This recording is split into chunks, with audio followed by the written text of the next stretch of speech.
വിദ്യാർത്ഥികളെ, എല്ലാവർക്കും പുതിയൊരു വീഡിയോയിലേക്ക് സ്വാഗതം. ഇന്ന് നമ്മൾ ക്ലാസ് 7ന്റെ ആനുവൽ എക്സാം, അതായത് വാർഷിക പരീക്ഷയുമായി ബന്ധപ്പെട്ട കേരള പാഠാവലിയുടെ ഒരു മോഡൽ ക്വസ്റ്റ്യൻ പേപ്പറും അതിൻ്റെ ആൻസർ കീയുമാണ് ഡിസ്കസ് ചെയ്യുന്നത്. അപ്പോൾ മക്കളാദ്യമായാണ് ഈ ചാനൽ കാണുന്നതെങ്കിൽ ചാനലൊന്ന് സബ്സ്ക്രൈബ് ചെയ്യണേ. അപ്പോൾ നമുക്ക് വീഡിയോയിലേക്ക് കിടക്കാം. നോക്കൂ, ഫസ്റ്റ് പ്രവർത്തനം 1, പ്രതികരണക്കുറിപ്പ് തയ്യാറാക്കാനാണ് പറഞ്ഞിരിക്കുന്നത്. എന്തിനെക്കുറിച്ചുള്ള പ്രതികരണക്കുറിപ്പാണെന്ന് നമുക്ക് നോക്കാം. ആമസോൺ കാർഡ് കത്തുകയാണെന്ന് അന്നാമ്മ തൻ്റെ ഭർത്താവായ ജോപ്പനെ അറിയിച്ചപ്പോൾ ജോപ്പന്റെ മറുപടി ഇപ്രകാരമായിരുന്നു: നീ പേടിക്കണ്ടടി, ആമസോണിൽ 1000 ലിറ്റർ ഓക്സിജൻ ഞാൻ ബുക്ക് ചെയ്തു കഴിഞ്ഞു. ജോപ്പൻ ഭാര്യയെ ഇങ്ങനെ കളിയാക്കിയത് ശരിയായോ? അന്നാമ്മയുടെ ആശങ്ക ജോപ്പനിൽ കാണുന്നുണ്ടോ? അപ്പൊ 2 കാര്യങ്ങളാണ് ഇവിടെ ചോദിച്ചിരിക്കുന്നത്. ജോപ്പൻ ഭാര്യയെ ഇങ്ങനെ കളിയാക്കിയത് ശരിയായോ? അന്നാമ്മയുടെ ആശങ്ക ജോപ്പനിൽ കാണുന്നുണ്ടോ? ഈ സംഭവത്തെ വിശകലനം ചെയ്ത് പ്രതികരണക്കുറിപ്പ് തയ്യാറാക്കാനാണ് പറഞ്ഞേക്കുന്നത്. നോക്കൂ, നമുക്ക് എങ്ങനെ ഒരു പ്രതികരണക്കുറിപ്പ് തയ്യാറാക്കാമെന്ന് നോക്കാം. ആദ്യം തന്നെ ആമസോൺ എന്ന കഥയിലെ പ്രധാന കഥാപാത്രമാണ് ആര്? ജോപ്പൻ, അന്നാമ്മയുടെ ഭർത്താവ്. ആമസോൺ കാർഡ് കത്തുന്നതിന്റെ ദുരന്ത വാർത്ത അന്നാമ്മ ടിവിയിൽ കാണുന്നു. ആ വിവരം തന്റെ ഭർത്താവിനോട് പങ്കുവച്ചു. വിവരം അറിഞ്ഞപ്പോൾ ആ സംഭവത്തെ വെറും കളിയായി അദ്ദേഹം കാണുന്നു.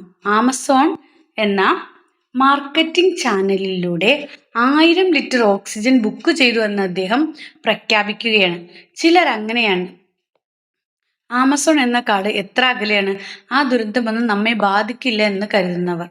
എന്തു പറഞ്ഞാലും ബോധ്യപ്പെടുത്താൻ കഴിയാത്തവരാണ് അവർ. കഥയിൽ മാത്രമല്ല, നമ്മുടെ സാധാരണ ജീവിതത്തിലും ഒരു കാര്യത്തെയും അതിൻ്റെ ഉത്തരവാദിത്വത്തോടെ കാണാത്ത ഒരു ജനത വളർന്നു വരുന്നുണ്ട്. അവർ ഈ നാടിന് തന്നെ ശാപമായി മാറും. അത്തരം ആളുകളെ കൂടി ശരിയായി ബോധവൽക്കരിച്ച് നന്മയുടെ വക്താക്കളാക്കി മാറ്റുക കൂടിയാണ് ഒരു നല്ല സമൂഹത്തിന്റെ ഉത്തരവാദിത്തം. അപ്പൊ നമ്മൾ അദ്ദേഹം കളിയാക്കിയത് ശരിയായില്ല. കാരണം അത് ഒത്തിരി ദൂരമാണെങ്കിൽ പോലും, ഒത്തിരി ദൂരം നമ്മുടെ അടുത്തേക്കൊന്നും പെട്ടെന്ന് എത്തില്ല എന്നാണ് പറയുന്നത്. അങ്ങനെയല്ല, എന്തും പ്രകൃതിയെ ബാധിക്കുന്ന എല്ലാ കാര്യവും അതെന്ത് ചെയ്യും, നമ്മളിലേക്കും എത്തുമെന്ന് നമ്മൾ മനസ്സിലാക്കണം, അല്ലേ? അപ്പോൾ ഇങ്ങനെയാണ് ഒരു പ്രതികരണക്കുറിപ്പ് തയ്യാറാക്കേണ്ടത്. രണ്ടാമത്തെ പ്രവർത്തനം നോക്കാം. അനുഭവക്കുറിപ്പ് തയ്യാറാക്കാനാണ് പറഞ്ഞിരിക്കുന്നത്. ഓട്ടത്തിൽ 3ാം സ്ഥാനത്തെത്താനാണ് അവൻ ആഗ്രഹിച്ചത്.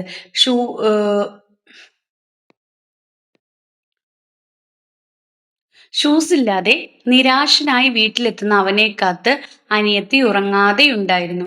നിരവധി മത്സരത്തിൽ പങ്കെടുത്തവരാണല്ലോ നിങ്ങൾ. സമ്മാനം കിട്ടാതെ നിരാശരായി എത്തിയ നിങ്ങളെ ആശ്വസിപ്പിച്ചത് ആരായിരുന്നു?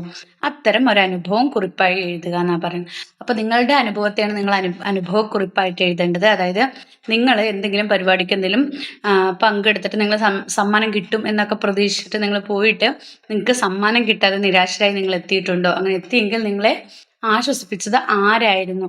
അതൊരു കുറിപ്പ്, അനുഭവക്കുറിപ്പായിട്ട് എഴുതാനാണ് പറഞ്ഞിരിക്കുന്നത്. അപ്പൊ നമുക്ക് നോക്കാം എങ്ങനെ എഴുതുക എന്നുള്ളത്. നോക്കൂ, ഒരു മോഡൽ കാണിച്ചു തരാം. ഓർമ്മയിൽ ഇന്നും ആ ഗാനം, അതാണ് ഹെഡിങ് കൊടുത്തിരിക്കുന്നത്. അന്ന് ഞാൻ 5ാം ക്ലാസ്സിൽ പഠിക്കുന്ന കാലം ക്ലാസ്സിലെ വിവിധ പരിപാടികളിൽ ഞാൻ പങ്കെടുക്കാറുണ്ട്. ക്ലാസ് മാസ്റ്ററായ അലി അക്ബർ മാഷ് എല്ലാ കാര്യങ്ങളും എന്നെയാണ് ഏൽപ്പിക്കുക. ക്ലാസ്സിൽ ചില പ്രസംഗങ്ങൾ സാർ എന്നെ പഠിപ്പിക്കുകയും അസംബ്ലിയിൽ ഞാനത് നന്നായി അവതരിപ്പിക്കുകയും ചെയ്തിട്ടുണ്ട്. ക്ലാസ്സിലെ നല്ല പാട്ടുകാരനാണെന്ന പേരും എനിക്കുണ്ട്. അങ്ങനെയാണ് ആ വർഷം കലാമേളയിൽ ലളിതഗാനത്തിന് ഞാൻ പേര് നൽകിയത്. ഞാൻ നന്നായി തയ്യാറെടുത്തു. മത്സര ദിവസം എത്തി. സ്റ്റേജിൽ നന്നായി ഞാൻ പാടുകയും ചെയ്തു. പക്ഷേ ഫലം പ്രഖ്യാപിച്ചപ്പോഴായിരുന്നു ഞാൻ ഞെട്ടിപ്പോയത്. 1ാം സ്ഥാനം ഷെറിന്. തിരക്കിനിടയിൽ ഞാൻ അവളുടെ പാട്ട് കേട്ടിരുന്നില്ല. പാടിക്കഴിഞ്ഞപ്പോൾ 1ാം സ്ഥാനം എനിക്ക് തന്നെ എന്ന് ഞാൻ ഉറപ്പിച്ചതായിരുന്നു. പള്ളിപ്പാട്ടുകൾ പാടി നല്ല പരിശീലനം ഉണ്ടായിരുന്ന ഷെറിനെ ഗുരുനാഥൻ നന്നായി പരിശീലിപ്പിക്കുകയും ചെയ്തിരുന്നു. ദുഃഖം സഹിക്കവയ്യാനാവാതെ ഞാൻ വീട്ടിലേക്ക് ഒരു ഓട്ടം വച്ചു കൊടുത്തു. ഞാൻ വീട്ടിലേക്ക് പോയതറിഞ്ഞ് എൻ്റെ കൂട്ടുകാരും വീട്ടിലെത്തി. അപ്പോഴാണ് അമ്മ വിവരമറിഞ്ഞത്. അമ്മ എന്നെ കെട്ടിപ്പിടിച്ച് സമാധാനിപ്പിച്ചു. ഇനിയും മത്സരങ്ങളിൽ പങ്കെടുക്കണമെന്ന് പറഞ്ഞ് എന്നെ പ്രോത്സാഹിപ്പിച്ചു. എല്ലാവർക്കും അമ്മ മധുരം വിളമ്പി. അതോടെ എൻ്റെ സങ്കടമെല്ലാം പോയി ഒളിച്ചു. ഇതുപോലെ എന്തെങ്കിലും പരിപാടികൾക്കോ അല്ലെങ്കിൽ വേറെ എന്തെങ്കിലും സന്ദർഭങ്ങളിലോ നിങ്ങൾക്ക് സമ്മാനം കിട്ടാതെ വന്നപ്പോൾ നിങ്ങൾ സങ്കടപ്പെടുകയോ നിങ്ങളെ ആശ്വസിപ്പിച്ച് നിങ്ങളുടെ അധ്യാപകരോ കൂട്ടുകാരോ അമ്മയും അച്ഛനോ ഒക്കെ ഉണ്ടാവാം അല്ലേ, അല്ലെങ്കിൽ അതാരാണ് എന്ന് പറഞ്ഞിട്ട് നിങ്ങളുടെ അനുഭവത്തെക്കുറിച്ച് എഴുതാനാണ് ഇവിടെ പറഞ്ഞിരിക്കുന്നത്. പ്രവർത്തനം 3 നോക്കാം. വായിക്കാം, എഴുതാം. നടാശയുടെ വർണ്ണ ബലൂണുകൾ. മോസ്കോ യൂണിവേഴ്സിറ്റിയിലെ വിദ്യാർത്ഥിനിയാണ് നടാശ. ഇംഗ്ലീഷ് പഠിച്ചുകൊണ്ടിരിക്കുന്നു. അവളുടെ കയ്യിൽ കാറ്റു നിറച്ച കുറേ വർണ്ണ ബലൂണുകൾ ഉണ്ടായിരുന്നു. റഷ്യയുടെ ഏതോ ഗ്രാമങ്ങളിൽ നിന്നുമാണ് അവൾ വരുന്നത്. ക്യാമറയ്ക്ക് മുന്നിൽ നിന്ന് തൻ്റെ നാടിനെ കുറിച്ച് പറയാൻ അവൾ തയ്യാറായി. ഭാവിയിൽ ഒരു വിവർത്തകയാവണമെന്നാണ് അവളുടെ ആഗ്രഹം. അപ്പോൾ ഈ ബലൂൺ വിൽപ്പന ഞാൻ സംശയം മറച്ചു വെച്ചില്ല. പഠനത്തിനുള്ള വക തേടുന്നത് ഇതിലൂടെയാണ്, അവൾ മറുപടി പറഞ്ഞു. പിന്നെ മനോഹരമായി ഒന്ന് ചിരിച്ചു. ഈ തൊഴിലിൽ താൻ സന്തുഷ്ടയാണെന്ന് വരുത്തി തീർക്കാനുള്ള ചിരി. നടാശ യാത്ര പറഞ്ഞ് അകന്നു പോകുമ്പോൾ അവളുടെ കയ്യിൽ നിന്ന് ഉയർന്നു പറക്കുന്ന ബലൂണുകളാണ് ഞാൻ ശ്രദ്ധിച്ചത്.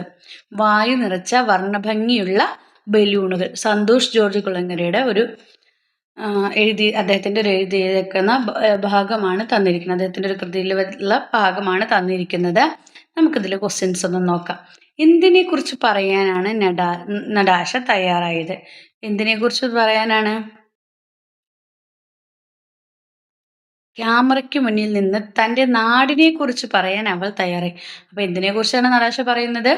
തൻ്റെ നാടിനെ കുറിച്ച്. ആ പാരഗ്രാഫിൽ തന്നെ അതിൻ്റെ ഉത്തരം ഉണ്ടാവും. നടാശ പഠിക്കുന്നത് എവിടെയാണ്? നടാശ പഠിക്കുന്നത് എവിടെയാണ്? ഇവിടെ എഴുതാം. നടാശ എവിടെയാണ് പഠിക്കുന്നത്? മോസ്കോ യൂണിവേഴ്സിറ്റിയിലെ വിദ്യാർത്ഥിനിയാണ് നടാശ. അപ്പം നടാശ എവിടെയാണ് പഠിക്കുന്നത്? നോക്കൂ, എവിടെയാണ്? സ്കൂളിൽ, വിദേശത്ത്, യൂണിവേഴ്സിറ്റിയിൽ. എവിടെയാണ്? യൂണിവേഴ്സിറ്റിയിൽ. ഇതാണ് ശരിയായ ഉത്തരം. ഇനി 3, എന്തിനാണ് അവൾ ബലൂൺ വിൽപ്പന നടത്തുന്നത്? എന്തിനാണ് അവൾ ബലൂൺ വിൽപ്പന നടത്തുന്നത്? പഠനത്തിനുള്ള വക തേടുന്നത് ഇതിലൂടെയാണ്. അതായത് പഠനത്തിന് വേണ്ടിയിട്ട് ആണ് ബലൂൺ അവൾ വിൽപ്പന നടത്തുന്നത്. അപ്പോൾ പഠനത്തിനുള്ള വക തേടാൻ വേണ്ടിയിട്ടാണ്. 4ാമത്തെ ക്വസ്റ്റ്യൻ നോക്കൂ. മനോഹരമായി അവൾ ചിരിച്ചതിൽ നിന്നും മനസ്സിലാക്കാവുന്ന കാര്യമെന്ത്? മനോഹരമായി അവൾ ചിരിച്ചതിൽ നിന്നും മനസ്സിലാക്കാവുന്ന കാര്യം എന്താണ്? പിന്നെ മനോഹരമായി ഒന്ന് ചിരിച്ചു. എന്തിനു വേണ്ടിയിട്ടാണ്? ഈ തൊഴിലിൽ താൻ സന്തുഷ്ടയാണെന്ന് വരുത്തി തീർക്കാനുള്ള ചിരി. അവൾ ആ തൊഴിൽ ചെയ്യുന്നതിൽ അവൾ സന്തുഷ്ടയാണെന്ന് കാണിക്കാൻ വേണ്ടിയിട്ടാണ് അവൾ എന്ത് ചെയ്തത്? ആ ചിരി ചിരിച്ചത്. അപ്പം എന്താണ് ചിരിച്ചതിനർത്ഥം? ഈ തൊഴിലിൽ അവൾ സന്തുഷ്ടയാണെന്ന് വരുത്തി തീർക്കാൻ, അല്ലേ? ഇനി 5ാമത്തെ ക്വസ്റ്റ്യൻ. ബലൂണുകളെ ഏത് പദം കൊണ്ടാണ് യാത്രികൻ വിശേഷിപ്പിച്ചിരിക്കുന്നത്? ബലൂണുകളെ ഏത് ഇതുകൊണ്ടാണ് ഇവിടെ വിശേഷിപ്പിച്ചത്? വായു നിറച്ച വർണ്ണഭംഗിയുള്ള ബലൂണുകൾ, അല്ലേ? വായു നിറച്ച വർണ്ണഭംഗിയുള്ള. അപ്പൊ എങ്ങനെയാണ് വിശേഷിപ്പിച്ചിരിക്കുന്നത്? ആ ബലൂണിനെ വിശേഷിപ്പിച്ചിരിക്കുന്നത് വർണ്ണഭംഗിയുള്ള എന്നാണ്. പ്രവർത്തനം 4 നമുക്ക് നോക്കാം. പ്രവർത്തനം 4 ആസ്വാദനക്കുറിപ്പ് തയ്യാറാക്കാനാണ് പറഞ്ഞിരിക്കുന്നത്. എൻ്റെ മുല്ല. മണം പരത്തി നിൽക്കുന്ന മുല്ലയോട് ഞാൻ ഒരു പൂവ് ചോദിച്ചു. അവൾ ദയനീയമായി എൻ്റെ മുഖത്തേക്ക് നോക്കി പറഞ്ഞു, എന്നെ അറുക്കരുതേ. ഒരു നിമിഷമെങ്കിൽ ഒരു നിമിഷം ഈ സുന്ദര ഭൂമിയിൽ എൻ്റെ സുഗന്ധം പരത്തി ഞാൻ നിന്നോട്ടെ. എനിക്ക് ദേഷ്യം വന്നു. ഞാൻ ആ മുല്ലച്ചെടി വെട്ടിക്കളഞ്ഞു. എല്ലാ വീടുകളിലും പൂക്കൾ നിറഞ്ഞു നിന്നു. എൻ്റെ വീട്ടിൽ മാത്രം പൂക്കളില്ല, സുഗന്ധവും ഇല്ല. റോഷ്നി എഴുതിയ ഈ കഥയുടെ ആശയം, അതിൻ്റെ പ്രസക്തി തുടങ്ങിയ മറ്റു കാര്യങ്ങൾ കൂടി ഉൾപ്പെടുത്തി ആസ്വാദനക്കുറിപ്പ് തയ്യാറാക്കാനാണ് പറഞ്ഞിരിക്കുന്നത്. നമുക്ക് നോക്കാം എങ്ങനെയാണ് ഒരു ആസ്വാദനക്കുറിപ്പ് തയ്യാറാക്കുക എന്ന്. അപ്പൊ അത് എഴുതിയ വ്യക്തിയുടെ പേര് ആദ്യം പറയണം, അല്ലേ? റോഷ്നി എസ് എഴുതിയ ഒരു കുഞ്ഞു കഥയാണ് എൻ്റെ മുല്ല. പാഠപുസ്തകത്തിൽ പഠിക്കാനുള്ള ആമസോൺ കിളി അയാളോട് സംസാരിക്കുന്ന എന്നീ കുഞ്ഞു കഥകളെ പോലെ തന്നെ ഈ കഥയും ഒരു വലിയ പ്രശ്നത്തെ നമ്മുടെ മുന്നിൽ അവതരിപ്പിക്കുന്നുണ്ട്. എന്താണ് ആ പ്രശ്നം? ചെടികളൊക്കെ പൂത്തു നിൽക്കുന്നത് കാണാൻ നല്ല ഭംഗിയാണ്. ഒരു പൂവ് കണ്ടാൽ അതിനെ പറിച്ചെടുക്കാനാണ് പലരും ആഗ്രഹിക്കുക, അല്ലേ? നമ്മളെല്ലാം അതെ. ഒരു ചെടി കണ്ടാൽ അല്ലെങ്കിൽ ഒരു പൂവ്, നല്ല മനോഹരമായി നിൽക്കുന്ന ഒരു പൂവ് കണ്ടാൽ നമ്മൾ എന്ത് ചെയ്യും? അതിനെങ്ങനെ പറിച്ചെടുക്കും, അല്ലേ? അതിന്റെ ഭംഗി കണ്ടിട്ടാണ് നമ്മൾ പറിച്ചെടുക്കുക. പക്ഷെ അതിനും ജീവനുണ്ട് എന്ന് നാം കരുതണം.